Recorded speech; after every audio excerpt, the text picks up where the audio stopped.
নমস্কার বন্ধুরা, মোমোস কিচেনে আপনাদেরকে স্বাগতম জানাই। আজকের পর্বে তৈরি করে দেখাবো নিরামিষ বাঁধাকপির রেসিপি।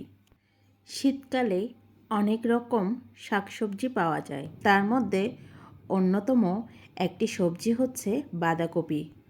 গরম ভাত কিংবা রুটি দিয়ে এই রেসিপিটি খেতে দারুণ লাগে।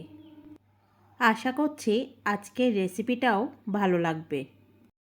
বাঁধাকপিটা কেটে আমি ভালো করে ধুয়ে নিয়েছি। চুলাতে একটা পাত্র বসিয়ে দিয়েছি, এর মধ্যে বাঁধাকপিগুলো দিয়ে দিয়েছি।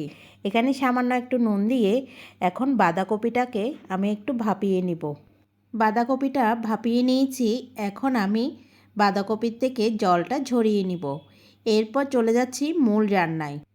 চুলাতে একটা কড়াই বসিয়ে দিয়েছি, এর মধ্যে পরিমাণ মতো তেল দিয়ে দিয়েছি।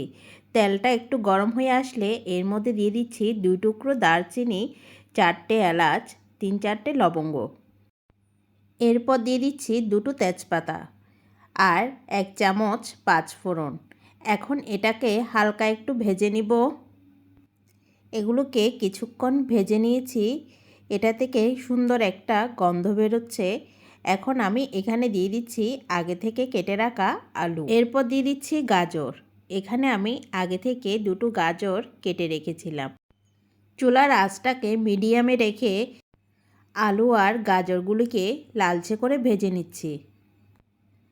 আলু আর গাজর দুটোই ভাজা হয়ে গিয়েছে। এবার এখানে আমি দিয়ে দিচ্ছি মশলা। প্রথমে দিয়ে দিচ্ছি 1.5 চামচ আদা বাটা। এরপর দিয়ে দিচ্ছি আধা চামচ হলুদ গুঁড়ো, সামান্য একটু দিয়ে দিয়েছি লঙ্কার গুঁড়ো, আধা চামচ দিয়েছি জিরের গুঁড়ো আর আধা চামচ ধনে গুঁড়ো। পরিমাণ মতো নুন দিয়ে দিয়েছি। এবার খুব ভালো করে মশলাটাকে মিশিয়ে নিব। এর মধ্যে সামান্য একটু জল দিয়ে দিয়েছি। এখন কিছুক্ষণ সময় নিয়ে মশলাটাকে কষিয়ে নিব। 2 মিনিট সময় নিয়ে আমি মশলাটাকে খুব ভালো করে কষিয়ে নিয়েছি। এবার এর মধ্যে দিয়ে দিচ্ছি আগে থেকে কেটে রাখা 2টো টমেটো আর দিয়ে দিচ্ছি আধা কাপ কড়াইশুঁটি। কড়াইশুঁটি আর টমেটো খুব ভালো করে মিশিয়ে নিব। আমি এখন এটাকে আরও 2 মিনিট কষিয়ে নিব। আরও 2 মিনিট এটাকে আমি কষিয়ে নিয়েছি। এরপর এর মধ্যে দিয়ে দিব ভাপিয়ে রাখা বাঁধাকপিগুলি। বাঁধাকপিগুলো দিয়ে দিয়েছি। এখন মশলার সাথে বাঁধাকপি খুব ভালো করে মিশিয়ে নিব। ভালো করে বাঁধাকপিটা মিশিয়ে নিয়েছি। এখন ঢাকা দিয়ে এটাকে 10 মিনিটের মতো রান্না করে নেব। 10 থেকে 15 মিনিট পর আমি ঢাকাটা তুলে নিয়েছি। আমার রান্নাটা প্রায় শেষের দিকে।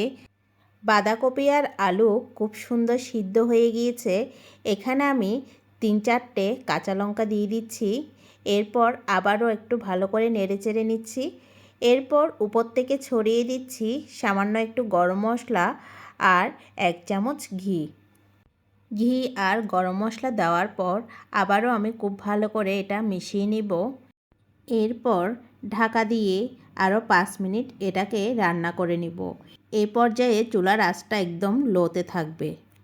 5 মিনিট হয়ে গিয়েছে। এখন আমি ঢাকাটা তুলে আপনাদেরকে দেখাচ্ছি। বন্ধুরা, তৈরি করে ফেললাম আজকে নিরামিষ বাঁধাকপির রেসিপি। আজকের রেসিপিটি আপনাদের কেমন লেগেছে কমেন্ট করে জানাতে কিন্তু ভুলবেন না যেন।